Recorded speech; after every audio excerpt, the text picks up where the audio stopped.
BRS party working president KTR Khammam జిల్లాలో పర్యటించబోతున్నారు.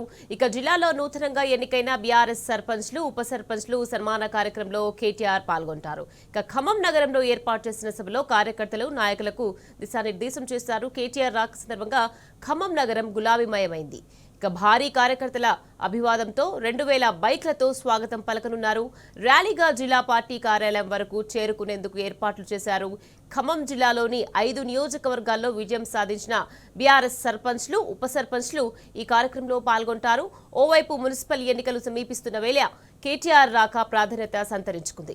ఇటీవల గ్రామ పంచాయతీ ఎన్నికల్లో బీఆర్ఎస్ సత్తా చాటింది. ఇప్పుడు మున్సిపల్ ఎన్నికలు కూడా సమీపిస్తున్న నేపథ్యంలో కేటీఆర్ రాక ఖమ్మం జిల్లాలో రాజకీయ వేడిని రగిలించింది. మాజీ మంత్రి పువ్వాడ అజయ్ కుమార్, మాజీ ఎమ్మెల్యేలు సండ్ర వెంకట వీరయ్య, కందాల ఉపేందర్ రెడ్డి, జిల్లా పరిషత్ మాజీ చైర్మన్ లింగాల కమల్ రాజు నేతృత్వంలో జన సమీకరణ సభ ఏర్పాట్లు జరుగుతున్నాయి.